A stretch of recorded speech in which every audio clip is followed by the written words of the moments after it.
آپ نے وہ قطع اراضی، وہ ٹکڑا زمین کا خرید کر مسجد نبوی میں شامل کر دیا اور اس کے بدلے سرکار سے جنت کی بشارت حاصل کر لی۔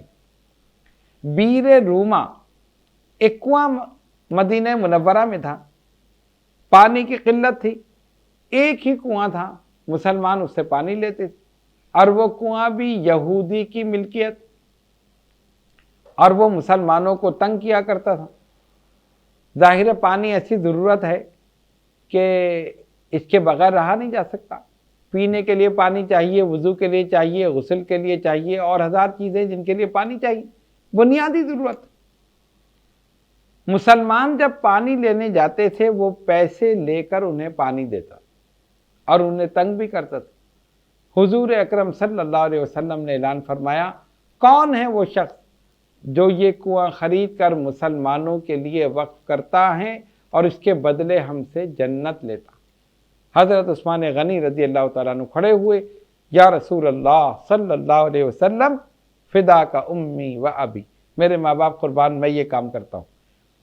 پہلے آدھا کنواں بیچنے پر وہ راضی ہوا، پہلے تو وہ راضی نہیں تھا، لیکن جب اس سے بات ہوئی اس نے کہا اچھا میں آدھا کنواں بیچوں گا، اور آدھا اس انداز سے کہ ایک دن مسلمان پانی لیں گے، ایک دن وہ کنواں یہودی کی ملکیت ہوگا۔ آپ نے کچھ رقم دے دی۔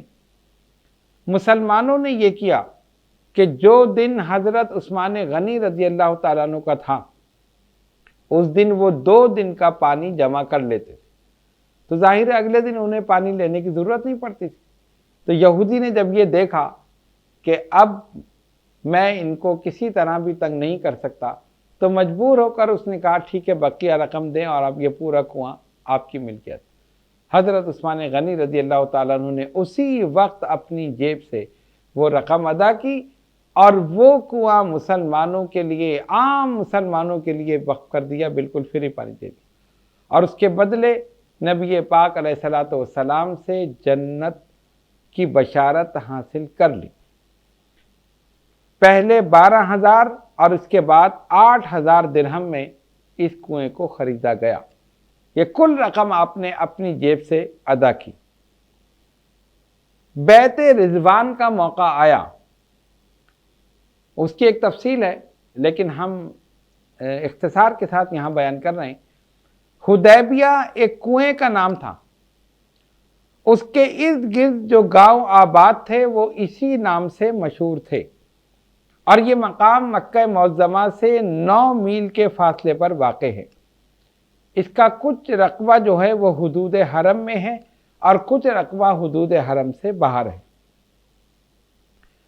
نبی پاک علیہ الصلوۃ والسلام روانہ ہوئے۔ امام بخاری اور امام مسلم دونوں نے حضرت انس رضی اللہ تعالیٰ عنہ سے روایت کی ہے کہ رسول اللہ صلی اللہ علیہ وسلم نے 4 عمرے کیے، ایک عمرے کے سوا باقی تینوں عمرے ماہ ذی قعدہ میں ادا فرمائے، اور چوتھا عمرہ جو حج کے ساتھ ادا کیا وہ ذی الحج میں ادا فرمایا۔ سرکار دو عالم علیہ الصلوۃ والسلام روانہ ہوئے، صحابہ بھی ساتھ ہو گئے، اور حدیبیہ کے مقام پر آپ صلی اللہ علیہ وسلم نے اپنے صحابہ کے ساتھ پڑاؤ ڈالا اور وہیں قیام فرمایا، خیمے لگا دیے گئے۔ کافروں کو یہ ڈر ہوا کہ یہ مکہ فتح کرنے کے لیے آ رہے ہیں، انہوں نے فوراً اپنا ایک دستہ بھیجا، انہوں نے آ کر مسلمانوں کو گھیر لیا۔ نبی پاک علیہ الصلوۃ والسلام نے فرمایا ہمارا ارادہ جنگ کا نہیں ہے، ہم صرف عمرہ ادا کرنے کے لیے آئے، ہمیں اتنی اجازت دو کہ ہم جا کر بیت اللہ کا طواف کریں گے، صفا و مروہ کی سعی کریں گے اور اس کے بعد واپس آ جائیں گے۔ انہوں نے کہا نہیں جی آپ تو جنگ کے لیے آئے ہیں، آپ مکہ فتح کرنے کے لیے آئے ہیں۔ فرمایا ہم احرام کی حالت میں ہیں اور احرام کی حالت میں جنگ کیسے ہوگی؟ لیکن بہرحال وہ لوگ نہ مانے اور حضور اکرم صلی اللہ علیہ وسلم کو آگے نہ بڑھنے دیا۔ آپ صلی اللہ علیہ وسلم حدیبیہ کے مقام پر تشریف فرما رہے ہیں۔ پھر یہ طے ہوا کہ مسلمانوں کی طرف سے ایک نمائندہ مکہ معظمہ جائے اور ان کافروں سے مذاکرات کرے اور ان کو یہ بتائے کہ مسلمان جنگ کا ارادہ نہیں رکھتے، وہ صرف اور صرف عمرہ ادا کرنے کے لیے آئے۔ اور اس سلسلے میں حضرت عثمان غنی رضی اللہ تعالیٰ عنہ کا انتخاب ہوا۔ سرکار نے فرمایا عثمان تم جاؤ اور جا کر ان سے یہ کہو کہ ہمارا ارادہ جنگ کا نہیں ہے، نہ ہم مکہ فتح کرنے آئے ہیں، ہم صرف عمرہ کرنے کے لیے آئے ہیں، عمرے کی اجازت دے دو، عمرہ کر کے ہم چلے جائیں گے۔ آپ چلے گئے۔ حضرت عثمان غنی رضی اللہ تعالیٰ عنہ جب مکہ پہنچے، انہوں نے آپ کو ایک کمرے میں بند کر دیا، اور کچھ لوگوں نے یہ خبر اڑا دی کہ حضرت عثمان غنی رضی اللہ تعالیٰ عنہ کو شہید کر دیا گیا۔ جب یہ خبر مسلمانوں تک پہنچی تو نبی پاک علیہ الصلوۃ والسلام نے صحابہ سے بیعت لی، جسے بیعت رضوان کہا جاتا ہے۔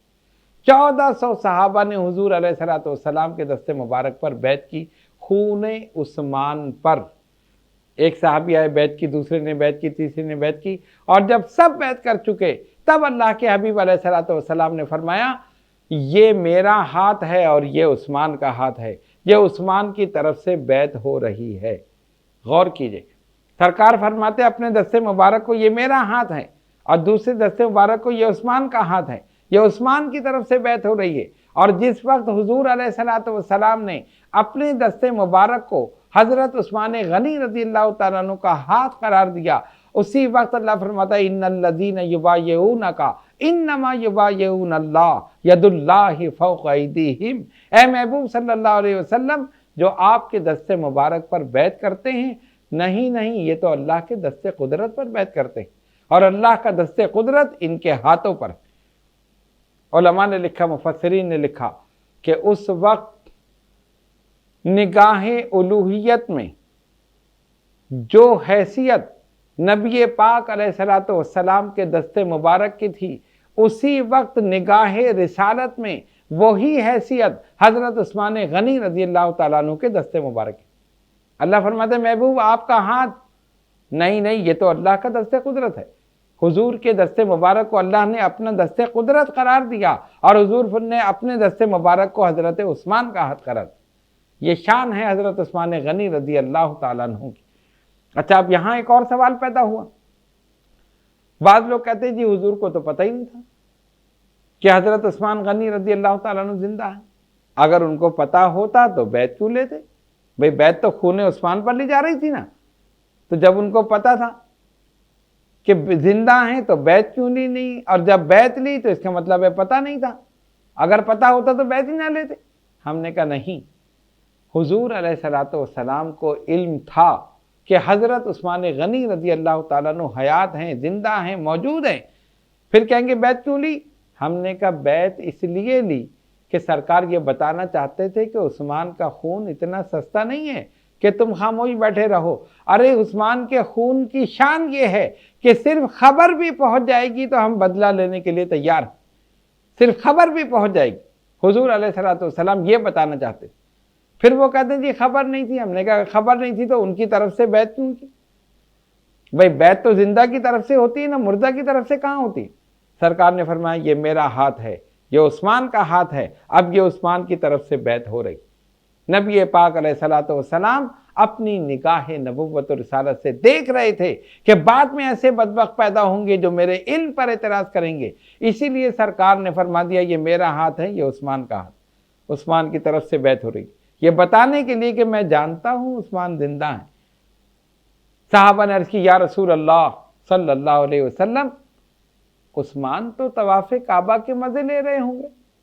جب یہ روانہ ہوئے نا اور وہاں پہنچے، ابھی خبر نہیں آئی شہادت کی، ابھی صرف یہ پہنچے ہیں۔ صحابہ کہتے ہیں یا رسول اللہ صلی اللہ علیہ وسلم، عثمان تو طواف کعبہ کے مزے لے رہے ہوں گے اور ہم یہاں بیٹھے۔ آقا نے فرمایا عثمان میرے بغیر طواف نہیں کرے گا۔ اور ادھر کافروں نے کہا عثمان تم چاہو تو بیت اللہ کا طواف کر لو۔ فرمایا میں اپنے آقا کے بغیر طواف نہیں کروں گا۔ وہ جانتے تھے کہ جب وہ نہیں تو پھر کچھ نہیں، انہی کی وجہ سے تو بیت اللہ ہے، انہی کی وجہ سے تو سب کچھ ہے۔ اعلیٰ حضرت نے فرمایا تھا ہوتے کہاں خلیل و بنا کعبہ و منا لولاک والے صاحبی سب تیرے در کی۔ یہی حضرت عثمان غنی رضی اللہ تعالیٰ عنہ کا عقیدہ تھا۔ اب دیکھیے سرکار کا بلینک فیتھ تھا، یقین تھا، اعتماد تھا اپنے صحابی پر۔ فرمایا عثمان میرے بغیر طواف نہیں کرے گا، ادھر وہ کہتے میں اپنے آقا کے بغیر طواف نہیں کروں۔ یہ شان ہے حضرت عثمان غنی رضی اللہ تعالیٰ عنہ۔ تو آپ کی بہت سی خصوصیات ایسی ہیں کہ جو انفرادی ہیں، اور حضور علیہ الصلوۃ والسلام نے آپ ہی کے متعلق فرمایا، مثلا یہ کہ 3 مرتبہ آپ نے جنت خریدی، 3 مرتبہ زبان رسالت سے نکلا عثمان جنتی ہیں۔ مدینہ منورہ میں قید سالی ہوئی، لوگوں نے دیکھا اونٹوں کا قافلہ آیا، اونٹوں پر غلہ لدا ہوا ہے، ابھی اونٹ مدینے میں داخل نہیں ہوئے، پتہ چل گیا، تاجر دوڑ گئے۔ اور ظاہر ہے جس چیز کی کمی ہوتی ہے، شارٹیج ہوتی ہے، وہ تو سوچتے ہیں کہ ہم پہلے سے خریدیں اور سستے داموں میں خرید کر مہنگا کر کے لوگوں کو بیچ دیں۔ پوچھا کس کا ہے یہ مال، کس کا ہے یہ اونٹ، کس کے ہیں؟ کہا عثمان غنی رضی اللہ تعالیٰ عنہ۔ ڈھونڈا، ان کے گھر پہنچ گئے، عثمان آپ کا مال آیا ہے؟ ہاں میرا مال آیا ہے۔ بیچیں گے؟ ہاں بیچوں۔ کتنے کا؟ کہا جو سب سے زیادہ دے گا۔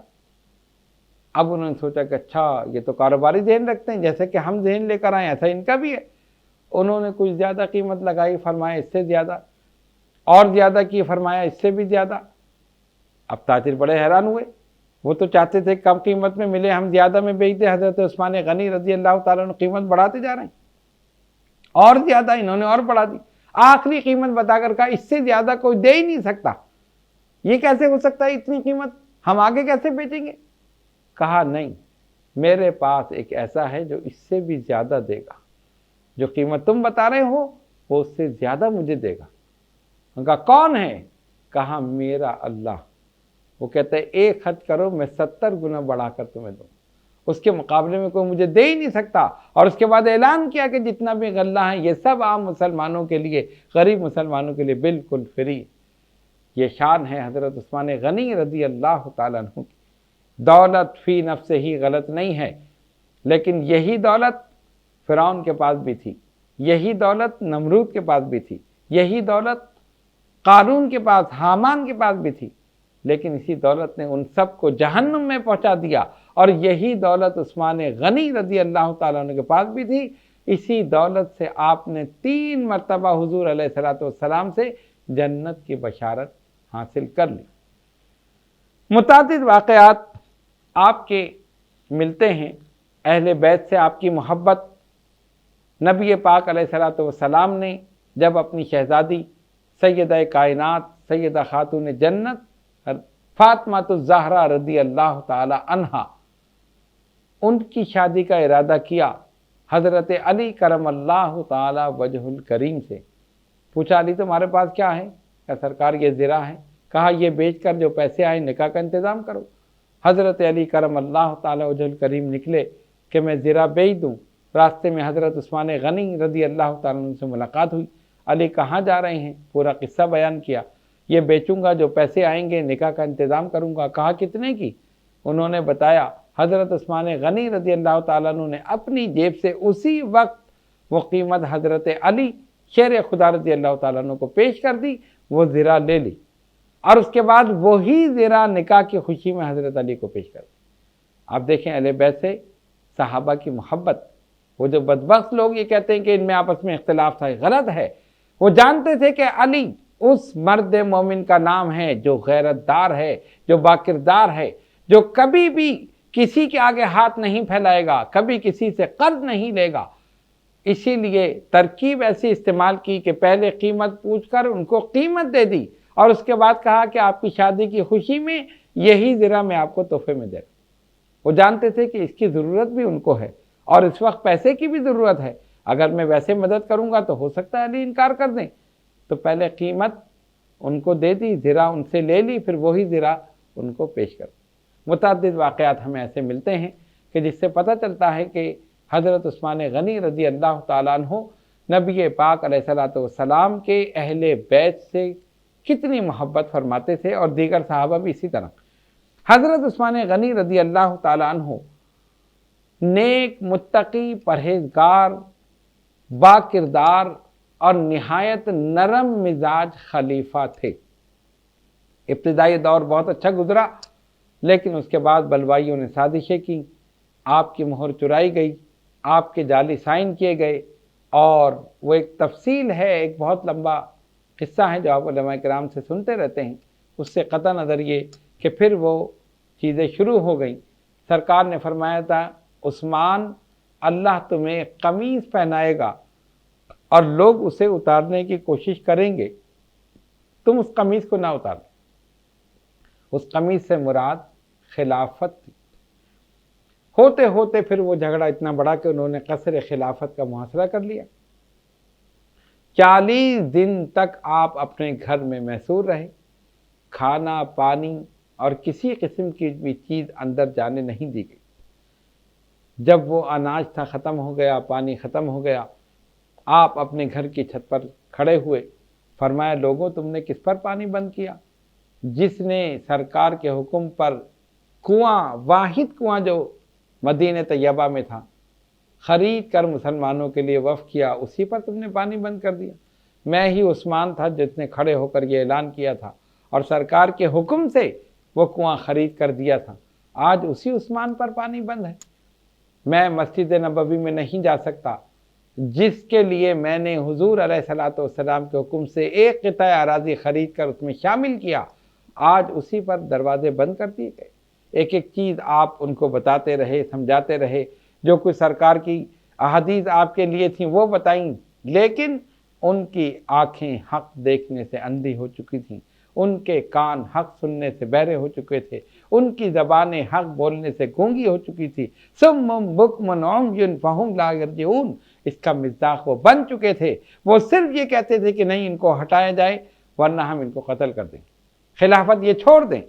اور سرکار نے فرمایا تھا عثمان اللہ تمہیں قمیص پہنائے گا، لوگ اسے اتارنے کی کوشش کریں گے لیکن تم نہیں اتارو۔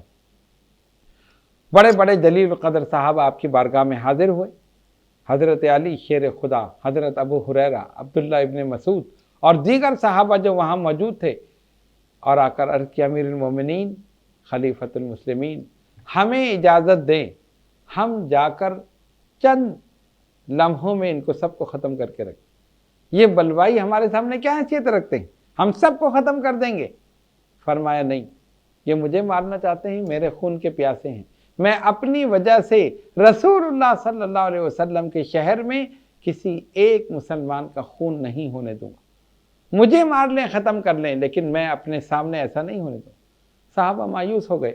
حضرت علی کرم اللہ تعالی وجہ الکریم نے اپنے دونوں شہزادے حسنین کریمین دونوں کو تلواریں لے کر بھیجا، جاؤ دروازے پر کھڑے ہو اور امیر المومنین کی حفاظت کرو۔ یہ دونوں تلواریں لے کر دروازے پر کھڑے ہو گئے۔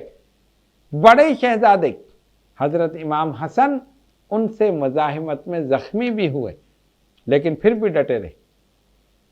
لوگوں نے جب یہ دیکھا کہ اس طرح تو معاملہ نہیں چلے گا، یہ دونوں شہزادے کھڑے ہیں، دیگر لوگ کھڑے ہیں، انہوں نے پھر ترکیب یہ کی کہ برابر کے مکان میں داخل ہوئے اور اس کی دیوار توڑ کر آپ کے گھر میں داخل ہوئے۔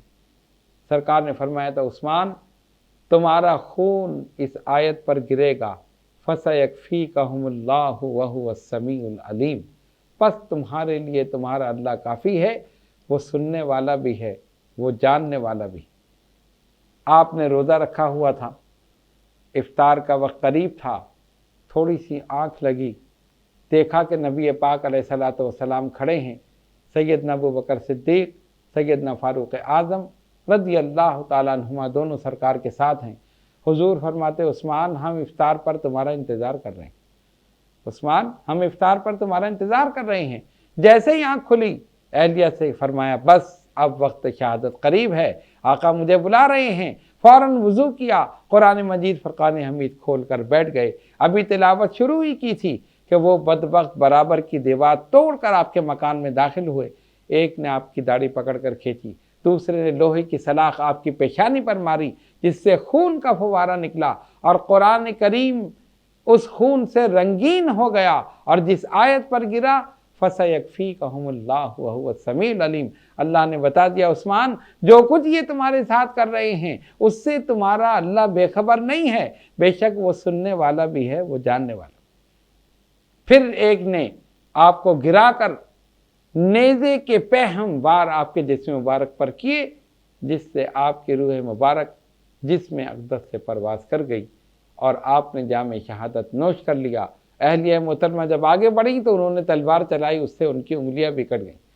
ذوالنورین کی شمع حیات کل ہو گئی، حضور علیہ الصلوۃ والسلام کی بارگاہ میں پہنچ گئے، سرخرو ہو گئے، شہادت کے عظیم مقام پر پہنچ گئے، روزے کی حالت میں تھے اور وضو کی حالت میں تھے، صاف ستھرے تھے، پاکیزہ تھے، اللہ کے حبیب علیہ الصلوۃ والسلام کی بارگاہ میں پہنچ گئے۔ سرکار نے فرمایا جس کا خون جہاں پر گرا ہے وہ جگہ اس کی شہادت کی گواہی دے گی، کسی کی گواہی کربلا کا میدان دے گا، کسی کی گواہی مسجد نبوی کے محراب و منبر دیں گے، کسی کی گواہی بدر اور حنین اور احد کا میدان دے گا، لیکن عثمان غنی رضی اللہ تعالیٰ عنہ کی باری آئے گی تو اللہ کا کلام بڑھ کر گواہی دے گا کہ مولا میرے اوپر یہ خون گرا۔ اللہ رب العالمین بے شمار رحمت نازل فرمائے ان کے مرقد مبارک پر، اور ان کی نالین سے لگے ہوئے ذروں کے صدقے میں ہم سب کے گناہوں کو معاف فرمائے۔ وآخر دعوانا ان الحمدللہ رب العالمین۔